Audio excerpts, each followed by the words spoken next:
Assalamualaikum warahmatullahi wabarakatuh. Di sini saya akan menjelaskan apa sih itu corona. Corona itu sebuah virus ataupun wabah yang terjadi pada akhir Desember di kota Wuhan, Provinsi Hubei, di Cina. Penyakit penyebaran virus corona itu bisa terbilang dari binatang atau kelelawar. Penyakit penyebaran virus corona ini lebih menyerang kalangan lansia, orang tua, anak kecil maupun anak bayi. Dan penyebaran penyakit virus corona yang dari Cina ini sudah melebar ke seluruh dunia hingga sampai di Indonesia.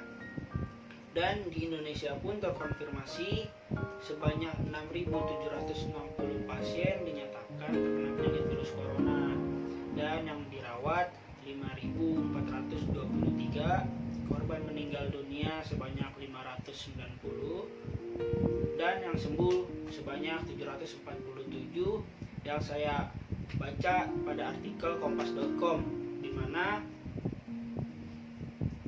angka kesembuhan di Indonesia ini lebih meningkat dibanding hari-hari yang sebelumnya yang cukup turun dibanding angka kematian. Gejala-gejala penyebaran penyakit virus corona ini seperti sesak napas, badan suhu sangat rendah, flu, batuk, dan lain-lain.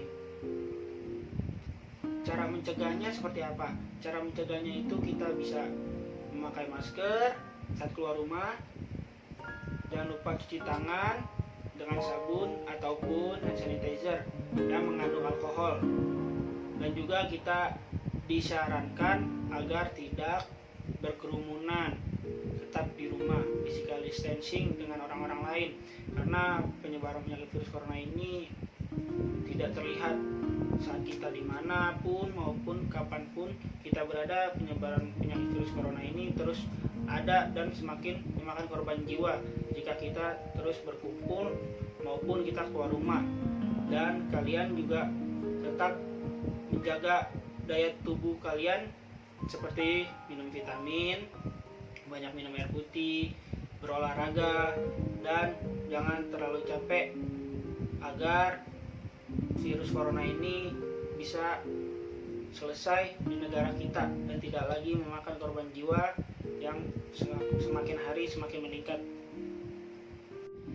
Di tengah terus bertambahnya jumlah pasien positif corona di Indonesia, banyak juga ditemukan kabar palsu atau berita hoax seputar virus tersebut yang beredar di kalangan masyarakat. Data dari Kementerian Komunikasi dan Informatika menyebutkan ada 556 berita hoax seputar corona yang beredar. Jadi untuk kalian semua, untuk anak-anak muda nih terutama, jangan menyebarkan berita-berita hoax lagi. Apalagi sekarang sosial media sudah banyak seperti Instagram, Facebook, WhatsApp, Line, dan Twitter. Itu tolong jangan menyebarkan berita-berita hoax lagi, karena kita di sini juga dalam keadaan yang sangat genting, karena penyakit penyebaran virus corona ini bisa dibilang virus yang sangat berbahaya karena bisa mematikan orang lain. Jadi jika kalian belum mendapatkan berita valid, jangan terus kalian share ataupun kalian kirim ke orang-orang maupun grup-grup kalian nanti. Kita di sini sangat panik, jadi kita semua saling menguatkan satu sama lain agar terus percaya bahwa corona ini bisa selesai dengan cepat jika kalian semua tetap social distancing, tetap di rumah, pakai masker kalian, jaga imun kalian agar kita bisa memutuskan mata rantai corona ini. Jika kita tidak memutuskan mata rantai corona ini, maka data terkonfirmasi itu akan terus meningkat dan angka kematian juga akan meningkat.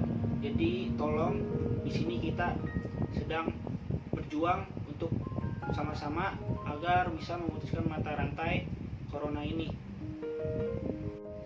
Selain adanya berita berita hoax yang sering kita dengar di sosial media.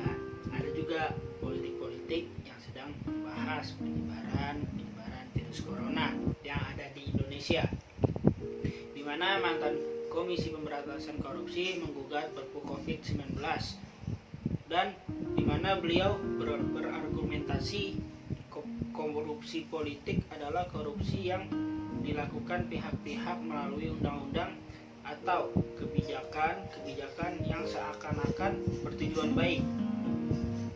Pada hakikatnya, kebijakan itu untuk kepentingan golongan tertentu saja. Dalam hal ini, kepentingan konglomerat dan elit politik yang serakah dalam mempertahankan kekuasaan dan aset mereka. Dalam konteks penanggulangan keuangan negara berkaitan dengan kasus virus corona, pemerintah dapat mengikuti proses baku yang ada, yakni melalui APBNP. Dan Abdullah Hehamahuat tak sendiri memohon uji material terhadap Perpu COVID-19 ini.